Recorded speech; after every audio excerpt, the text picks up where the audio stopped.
Rebonjour à tous ceux qui vont regarder cette vidéo. Alors, bienvenue dans cette deuxième partie de la présentation de ma collection de voitures.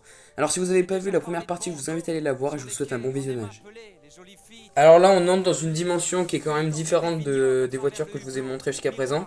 Parce que là, c'est une vraie voiture de collection. Donc là, c'est une Volkswagen Golf de 5e ou 4e génération. Peut-être 3e, je sais plus, un truc comme ça.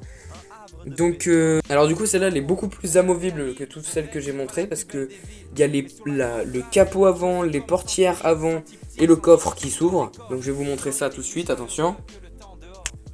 Donc voilà, donc là la preuve qu'on peut vraiment tout ouvrir. Dans le capot il y a même marqué le nom du moteur. Là on le voit pas très bien mais il y a marqué que c'est un 1,6 litre FSI. Donc voilà pour le moteur. Ensuite après on a même les détails à l'intérieur des portières et tout. Je veux dire on a l'intérieur bien détaillé et tout. Donc mon téléphone n'est pas très bien pour faire des focus mais vous verrez dans les grandes lignes. On a même le petit détail du toit panoramique. Enfin, qui est que à l'avant, qui est pas un grand toit panoramique. On a le coffre qui est assez grand hein, quand même ce coffre. Donc voilà. Et donc elle peut vraiment rouler et c'est vraiment comme la vraie en taille réelle quoi. Donc elle est à l'échelle 1/18e comme les autres voitures que je vais vous montrer sauf la dernière qui est un peu particulière mais ça je vous en reparlerai après. Donc voilà pour cette Volkswagen Golf. On passe à la prochaine voiture.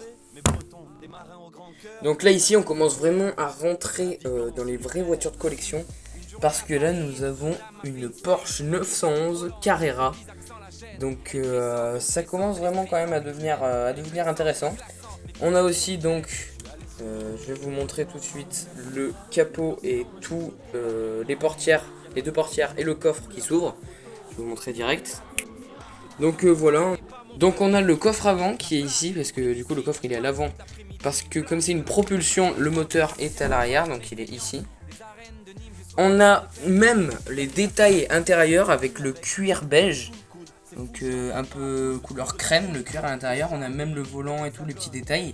Comme toutes les voitures de collection quoi, j'ai envie de vous dire. Moi je trouve qu'elle est plutôt belle quand même dans cette couleur gris métallisé. Donc même si elle commence à être un peu vieille. Même si elle est pas si vieille que ça hein, franchement. Elle a une trentaine d'années je crois il me semble. Ouais c'est ça. Presque quasiment 40 ans il me semble. J'ai pas calculé précisément mais à peu près ça. Elle est à échelle 1/18e du coup comme les autres. Elle a des jantes qui sont pas exceptionnelles mais qui sont pas mal quand même. Elle a été fabriquée en Italie comme vous pouvez le voir ici. On passe à la prochaine voiture.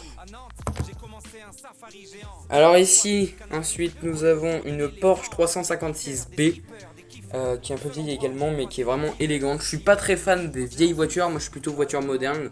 Je sais pas si vous arrivez à comprendre pourquoi, parce que souvent je suis un peu seul dans ce secteur, parce que souvent il y a beaucoup de gens qui sont fans de voitures anciennes de collection et tout. Moi je suis plutôt fan des voitures modernes, très technologiques et tout. Je sais pas si vous pouvez comprendre. Mais c'est vrai que celle-là, je l'avais mis à un moment en vente sur le bon coin, mais finalement je l'ai gardée. Parce que franchement elle est super bien.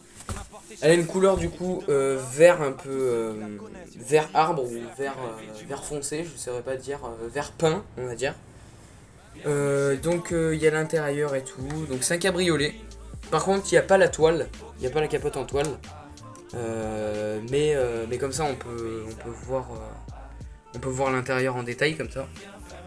Donc là vous avez le petit volant avec tous les boutons et tout. Et pareil du coup il y a le coffre aussi qui s'ouvre à l'avant. Il y a le moteur à l'arrière. Même s'il me semble que le moteur on le voit pas ici. Si c'est ça. Il est à l'arrière, il est là.